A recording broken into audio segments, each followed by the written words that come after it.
Aqui, posto de comando do movimento das Forças Armadas.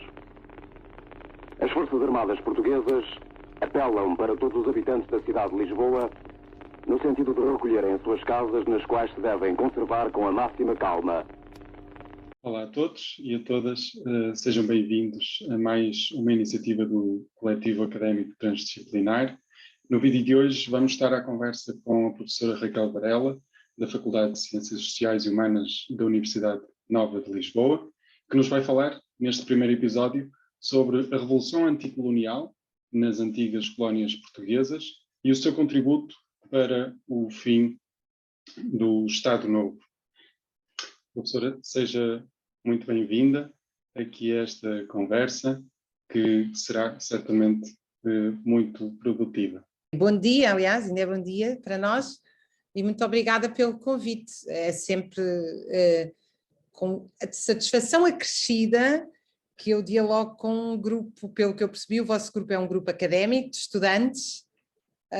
assim, auto-organizado para dialogarem com os professores e com a historiografia, e só isso já merece toda a minha consideração e alegria de estar aqui.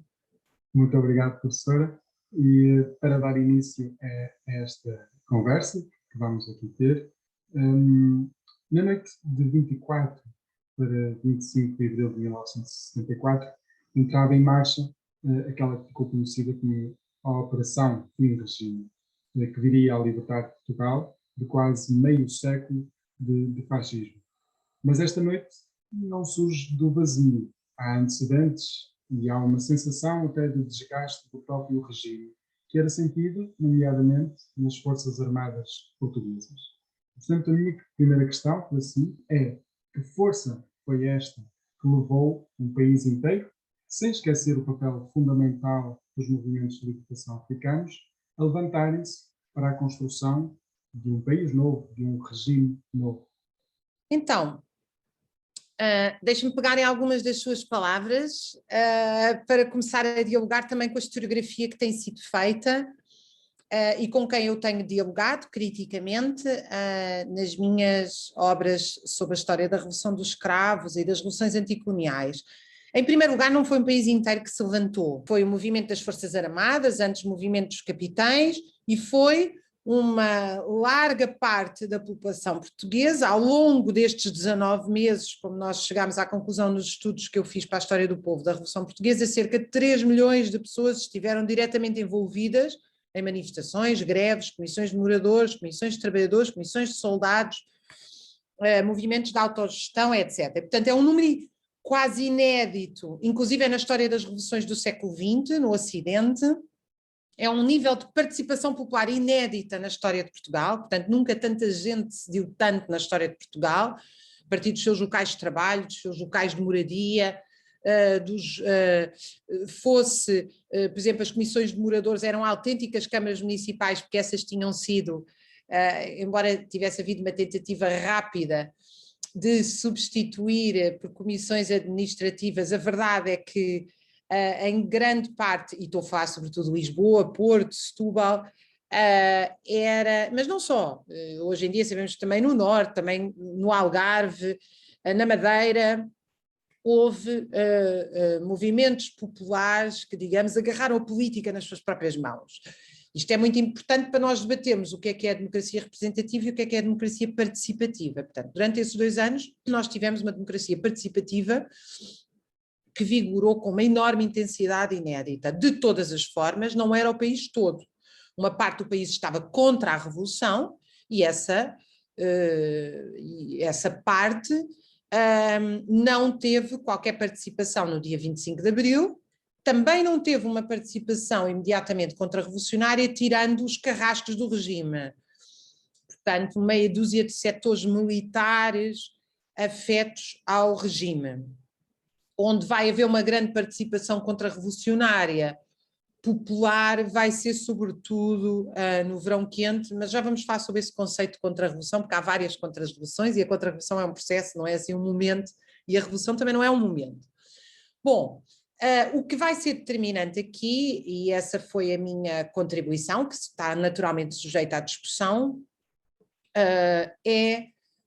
o início das revoluções anticoloniais, que o governo e o regime, eu gosto de lhe chamar regime bonapartista, não quer dizer que seja menos violento que o regime fascista, mas, portanto, é uma forma de ditadura,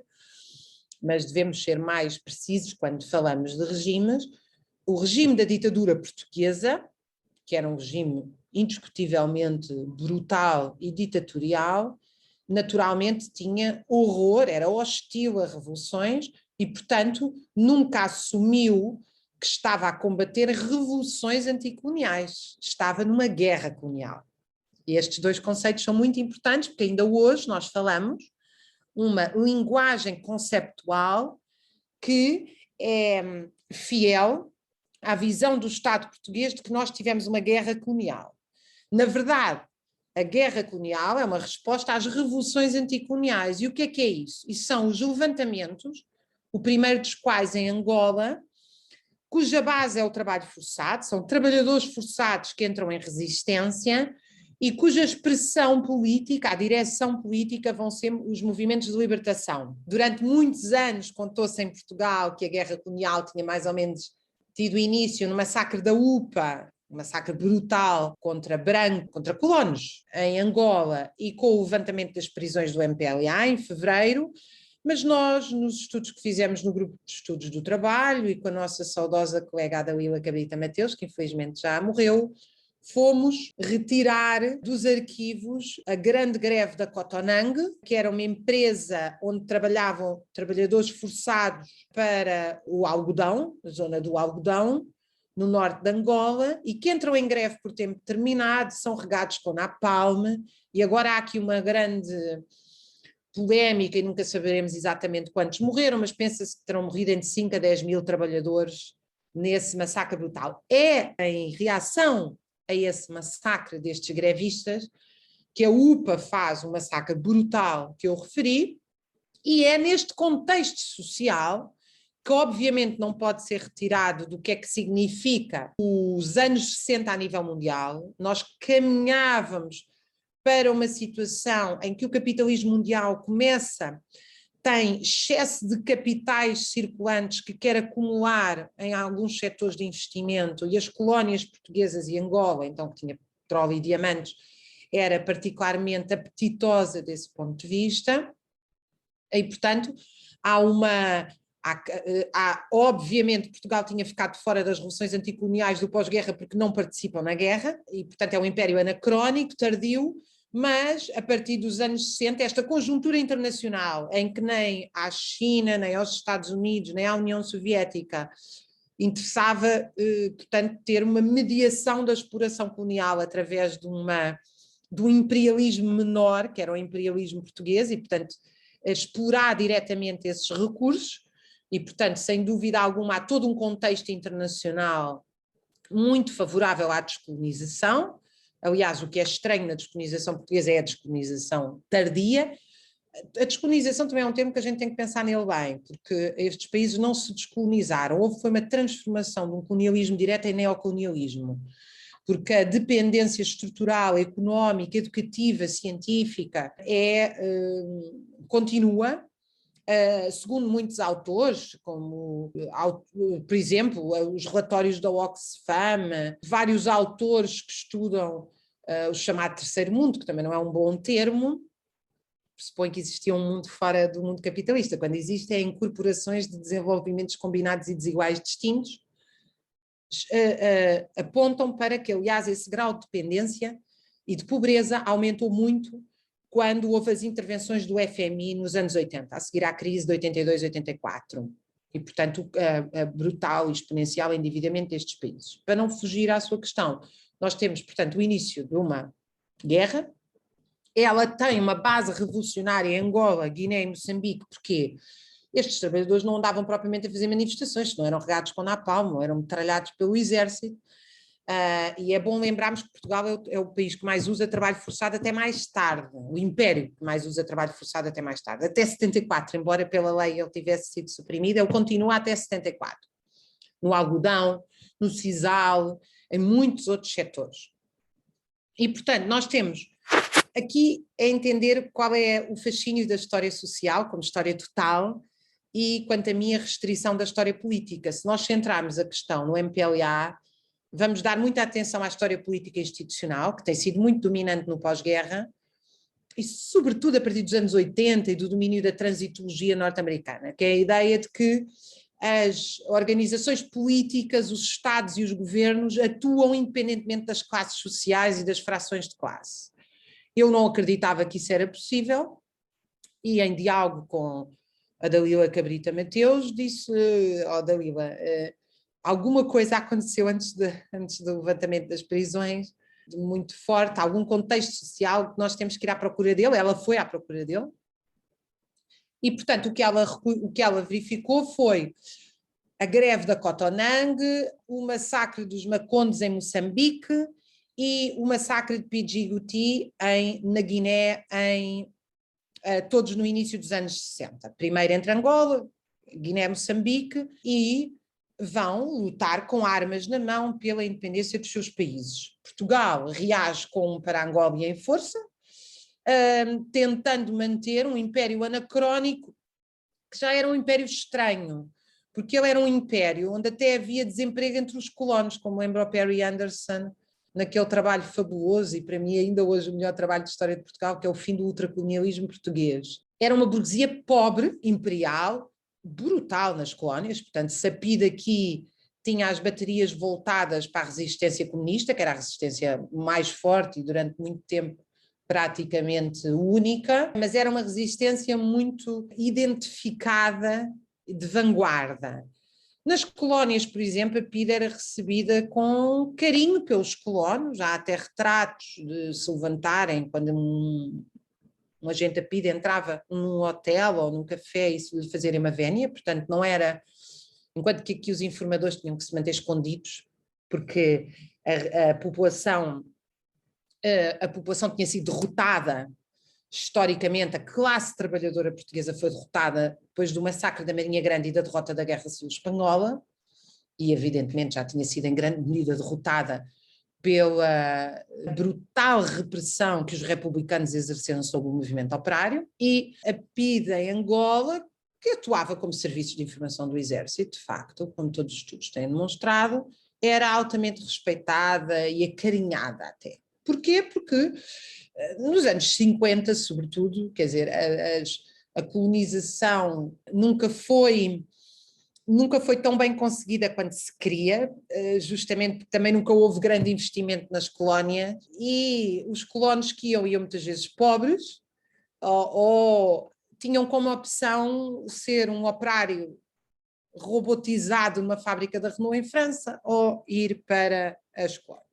Salvo raras exceções, e agora houve uma certa, no programa da jornalista Helena Matos, uma tentativa revisionista de olhar os retornados como vítimas. A verdade é que ser colono coloca a esmagadora maioria destas populações como peças de apoio social ao regime, indiscutivelmente, e portanto a resistência anticolonial entre os colonos era completamente minoritária. O que nós temos é um apoio ao regime. Os movimentos de libertação vão conseguir, durante 13 anos, realmente impor a pouco e pouco uma derrota a Portugal, e ela é uma derrota política, mas ela é uma derrota militar muito importante, sobretudo na Guiné, onde um líder fascinante, quanto a mim de relevo mundial e muito pouco estudado, que é o Amílcar Cabral, dirige. Porque é muito pouco estudado? Porque o Amílcar Cabral é um líder de contextos históricos diferentes, e portanto esta comparação que eu vou fazer tem que ser tida em conta pelo aquilo que também não é comparável a Leon Trotsky na Revolução Russa. Porque Cabral tinha características de líder político, de líder militar, de um homem de grande cultura, e um grande internacionalista. Não por acaso, ele e os outros dois fundadores, entre eles o Che Guevara,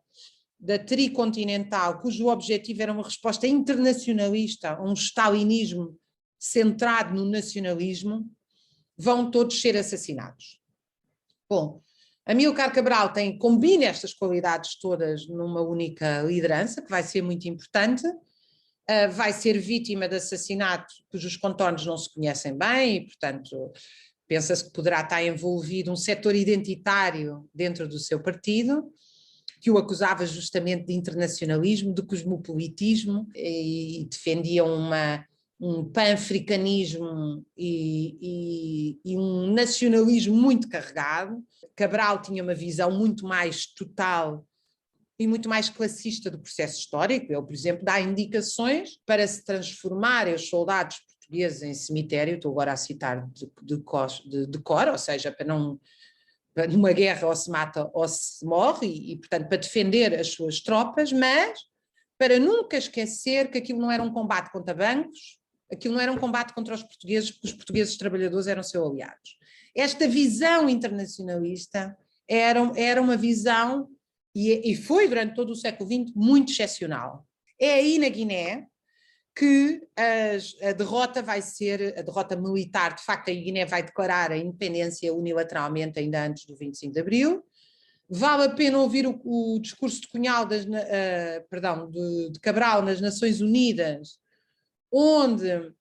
ele elenca, se não me falha de memória, as organizações mundiais que estão a favor da independência das colónias, e são praticamente todas, quer dizer, Portugal estava completamente isolado naquele contexto, os movimentos anticoloniais tinham tido uma pujança enorme e, portanto, era considerado politicamente intolerável manter-se ali aquele império. Atenção, como eu referi, as burguesias que disputavam os recursos, holandesa, sueca, norte-americana, também apoiavam esta independência, embora com interesses próprios, mas esse apoio levou, por exemplo, os suecos de Olof Palme, que era um convicto anticolonialista, a receber os desertores portugueses, apoiar comitês anticoloniais na Holanda, onde eu estive no arquivo de Amsterdão, há vários exemplos das lutas do apoio anticolonial. E, portanto, era uma situação politicamente muito difícil, eu não diria insustentável, porque isso me parece determinista. E agora, o interessante aqui, aquilo que é absolutamente anormal na história portuguesa, e se calhar não é assim tão... Agora estou a falar consigo a pensar, quer dizer, esta relação entre o Cunhal e o MFA faz com que se calhar não seja só o MFA que é anormal, ou seja, nasce na Guiné, e na Guiné havia realmente uma liderança muito especial, cuja a forma de fazer a guerra impactou muito os militares portugueses, também politicamente, não é? Portanto, o que eu estou a dizer é que se calhar não é assim tão excepcional este contexto histórico-político do MFA e de Cabral na mesma região. O que é um facto, isso, pronto, voltando aqui a carregar nesta questão da excepcionalidade, é que o regime vai cair por um golpe militar feito pela pequena, aquilo que nós chamaríamos a pequena burguesia, e foram estudos sociológicos feitos sobre o MFA bastante interessantes que são claros sobre isto, portanto é uma oficialidade intermédia. Isto tinha sido uma alteração no exército, não é? O exército cada vez recruta mais em camadas mais baixas, e isso de facto vai ter impacto. Isto não são as camadas mais baixas, são os setores intermédios, são os capitães, e são aqueles que lidavam e que se aperceberam da irracionalidade da continuação da guerra, se não da derrota, do impasse, consoante os lugares onde ela tinha lugar, e organizaram de uma forma absolutamente brilhante, comandados por Hotel Saraiva de Carvalho. É uma operação fim de regime, ainda hoje é estudada como uma operação brilhante do ponto de vista militar, a queda do regime. Atenção que o brilhante do ponto de vista militar que é, e o Hotel tinha até bastante modéstia, lembrando que só conseguiu desenhar aquela a Operação Fim de Regime com tão poucas falhas, e houve a falha, obviamente, da PIDE, onde foram assassinados 4 trabalhadores, e que infelizmente não estão homenageados em Lisboa como deviam, mas o Hotel lembrava que o falhanço, houve uma tentativa de golpe anterior, a 16 de março, que falhou, e que o Hotel lhe tinha permitido aprender com os erros. Ele referia muito isso, não é? Agora, o que eu queria salientar é que, além do sucesso da Operação Fim de Regime, há também, digamos assim, o sucesso de um regime podre. Porque é que eu não gosto daquilo que muitos historiadores falam, do regime podre, ou do regime a cair, etc. Eu não gosto muito de acentuar isto, porque há regimes podres que duram muito. Há regimes cujas forças de inércia, as relações entre as frações de classe, a incapacidade de haver um movimento político contra eles faz com que, apesar de não tendo base social, possam durar muito tempo. Portanto, eu acho que nós não devemos ter aqui uma visão determinista. O golpe do 25 de Abril foi determinante para o desencadear das operações que no próprio dia vão desencadear uma revolução. E aí sim dá-se outra das grandes excepcionalidades portuguesas. Não é excepcional na história do século XX que revoluções comecem com lutas contra guerras. Agora, este encadear de acontecimentos, oficialidade intermédia, golpe de Estado e revolução, e naquele que era o mais anacrónico dos impérios, e em 1974, ou seja, quando o país já era um país que tinha um impacto dos serviços enorme, e portanto a Revolução Portuguesa vai ter a participação dos novos trabalhadores, médicos, professores, funcionários públicos, enfermeiros, bombeiros, professores de música. Portanto, é uma revolução, claro que o centro da revolução vai ser o operariado, nomeadamente da região de Setúbal, que é e Lisboa e também Porto, um bocadinho, que é o fundamental, mas vai ter também essa participação dos novos, é uma revolução do século XXI, é uma revolução de uma heterogeneidade das classes trabalhadoras interessantíssima, e depois é uma revolução televisionada. Há aí uma brincadeira que eu não sei se é uma música, se é um filme que diz a revolução não vai ser televisionada. A nossa foi, porque a própria RTP entra em gestão democrática pelos seus trabalhadores e, portanto, os telejornais e o alinhamento das notícias, etc., era centrado nas preocupações do mundo do trabalho, por oposição a hoje, que é centrado nas preocupações do mundo do capital. Aliás, hoje em dia o trabalho, quando surge, é para dizer que é um custo, quando todo o trabalho, obviamente, acrescenta valor. O custo é o capital e o lucro. Mas isto só para dizer que o contraste é enorme, mas o que nós temos a partir da RTP, num arquivo fabuloso, aliás, uma boa parte em acesso livre online, e a parte que não está em acesso livre online é extraordinária e toda por estudar, ou muito por estudar. Eu tive 6 meses nesse arquivo para fazer a história do povo e tirei um ínfimo pedacinho das coisas deliciosas que lá estão, que é a gente a ver a revolução a acontecer em direto, quer dizer, uma revolução televisionada. Muito obrigado, professora, por esta primeira parte da nossa conversa. A conversa vai continuar e ficará disponível o resto dessa conversa no segundo episódio, que sairá muito em breve. E uma vez mais, muito obrigado por ter aqui estado connosco. É sempre um prazer poder ouvir